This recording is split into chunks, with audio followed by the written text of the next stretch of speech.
자, 나우차이나 시간입니다. 유진투자증권의 백은비 연구원입니다. 연구원님, 안녕하십니까?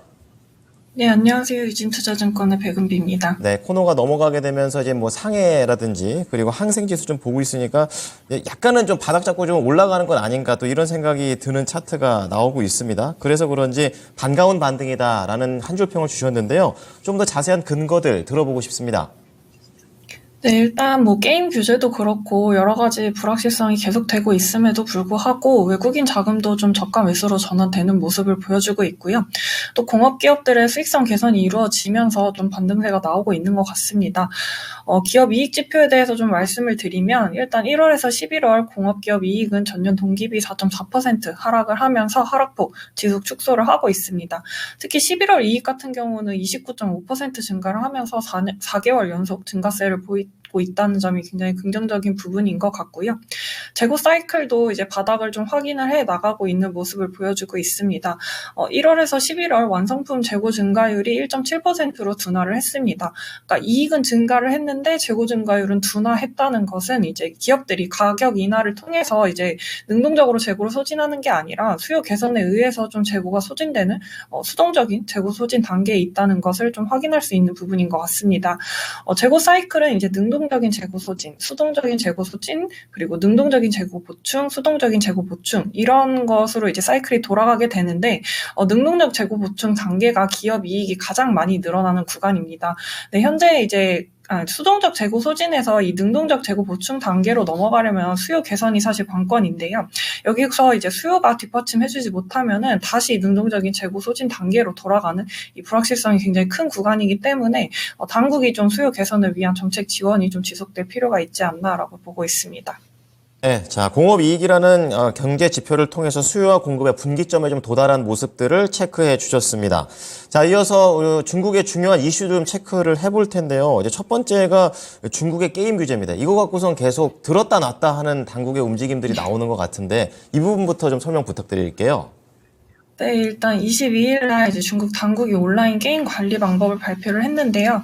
뭐 아시다시피 접속이나 캐시 충전, 뭐 거래 이런 유도성 프로모션을 제한을 해서 이용자가 이 온라인 게임에 좀 큰 금액을 소비하는 것을 억제하는 것을 주요 골자로 하고 있습니다. 일단 규정 같은 경우는 다음 달 22일까지 업체 의견들을 수렴을 해서 시행할 예정이라고 하는데요. 사실 원래 중국의 게임 규제는 원래 청소년을 대상으로 좀 강하게 진행되었다가 작년에 이제 경기 둔화가 좀 심화가 되면서 완화된 바 있었는데요. 그러면서 사실 작년 중국 게임 시장 같은 경우는 전년 동기 대비 10% 이상 하락을 했는데 올해 이제 14% 성장을 하면서 회복세로 돌아섰습니다. 근데 이번 규제 같은 경우는 이제 청소년을 비롯해서 성인까지 좀 포함이 되면서 이제 발표 당일날 중국 대형 게임사인 이 텐센트와 네지지의 주가가 각각 16%, 28% 급락을 했습니다. 이렇게 투심이 좀 급락을 하면서 중국 당국이 지금 굉장히 그 주가에 신경을 쓰고 있는데 이렇게 주가가 하락을 하다 보니까 당국에서 이제 하루 만에 판호 발급이라든지 규제 수정 이런 것들을 좀 언급을 하면서 시장 달래기에 나선 상황이고요. 그러면서 이제 어제 중국의 게임주 같은 경우는 반등에 성공한 상황입니다.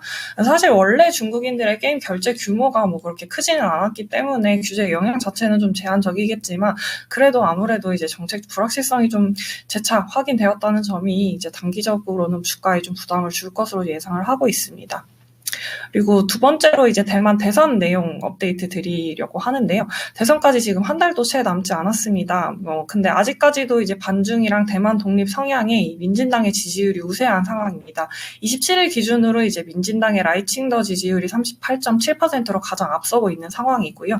뒤이어서는 이제 친중 성향인 국민당의 지지율이 29.7%로 민진당과 9%포인트 정도 차이를 보이고 있는 상황입니다. 이렇게 반중 성향의 민진당 당선이 좀 유력해지면서 이제 중국 당국에서는 이 민진당 때리기에 나서고 있는 상황인데요. 원래 중국이랑 대만은 2010년에 체결된 양안 경제협력 기본 협정에 따라서 대만산은 267개, 중국산은 539개 품목에 대해서 무관세나 낮은 관세 혜택을 적용을 했었는데 중국이 이 관세 감면을 중단하기로 좀 결정을 했습니다. 일단 천빈화 중국 국무원 대변인 같은 경우는 이제 민진당이 계속해서 이 대만 독립 입장을 고수를 하게 된다면 추가적인 무역 가격 조치를 좀 시행할 거라고 하면서 추가 제재도 좀 예고한 상황인데요. 이렇게 일단은 이제 민진당의 당선이 유력해진 가운데 중국 내에 있는 대만 기업인들의 80%가 이 대선 투표를 위해서 귀향할 예정이라고 밝힌 상황입니다. 그래서 국민당의 지지율이 다시 올라갈 가능성도 좀 있어 보이는 상황이고요. 만약에 이 친중인 국민당이 당선이 되면 사실 이 대만에 대한 중국 불확실성이 오히려 좀 확산될 가능성이 있기 때문에 주가 측면에서는 우리나라가 좀 반사 수혜를 볼 가능성이 있지 않나라고 기대를 하고 있고요. 그래서 앞으로 이제 대만 선거에 대해서 주목해 주시면 좋을 것 같습니다. 네, 오히려 친중일 때가 우리나라한테는 이득이 된다라고 좀 얘기를 해주셨습니다. 자, 그럼 마지막으로 중국의 주요 경제 지표들 어떤 것들을 체크할까요? 네, 일단 마지막으로 발표되는 경제지표 제조업 PMI 발표됩니다. 11월 제조업 PMI 같은 경우는 49.4%로 기준선 하회했는데요.